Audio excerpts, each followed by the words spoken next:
Amazon জঙ্গল পৃথিবীর সবচেয়ে বড় এবং নির্জন এলাকা। এই জঙ্গলের বিশালতাকে কল্পনা করা কঠিন। যদি আপনাকে ঠিক মাঝখানে ফেলে দেওয়া হয়, তাহলে এখান থেকে বের হতে আপনার প্রায় 472 দিন সময় লাগবে। এই সময়ের মধ্যে আপনার দেখা হবে এমন সব প্রাণীর সাথে যারা প্রত্যেকটি নিজের মতো করে ভয়ঙ্কর। এমনকি এখানকার একটি পিঁপড়েও আপনার জীবন কেড়ে নিতে সক্ষম। আমাজন জঙ্গল প্রায় 55 লাখ বর্গ কিলোমিটার এলাকা জুড়ে বিস্তৃত।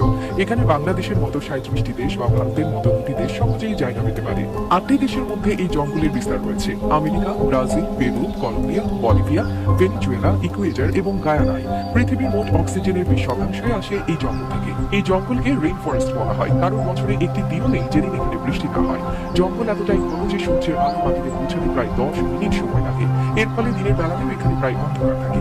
এখানে 40,000 প্রজাতির গাছপালা, 1300 প্রজাতির পাখি, 2200 প্রজাতির মাছ, 270 প্রজাতির স্তন্যপায়ী প্রাণী এবং 380 প্রজাতির ভয়ঙ্কর ক্ষুদ্র প্রাণীর বসবাস।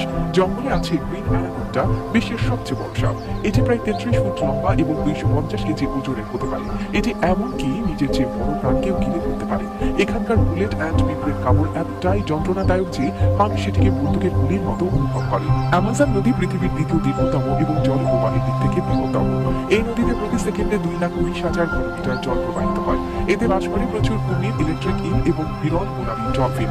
ইলেকট্রিক ইলের সব প্রায় 860 ভোল্ট পর্যন্ত হতে পারে, যা মানুষকে সহজেই হত্যা করতে পারে। জঙ্গলে একটি ফুটন্ত নদীও রয়েছে, যার পানির তাপমাত্রা 90 থেকে 100 ডিগ্রি সেলসিয়াস পর্যন্ত। নদীটি পেরুতে অবস্থিত এবং বিজ্ঞানীরা এখনো এর কারণ খুঁজে পাননি। এছাড়া জঙ্গলে বাস করে 600 এরও বেশি আদিবাসী জনগোষ্ঠী, যাদের অনেকে সবুজ জগতের সাথে পরিচিত নয়। অ্যামাজন শুধু একটি জঙ্গল নয়, এটি এক অবাক রহস্য। এর প্রত্যেকটি অংশের প্রকৃতির শক্তি এবং রহস্যময়তার প্রতীক। তাই অ্যামাজন রেইন ফরেস্ট সম্পর্কে জানতে গেলে আমাদের প্রকৃতিকে সম্মান করতে শেখা উচিত।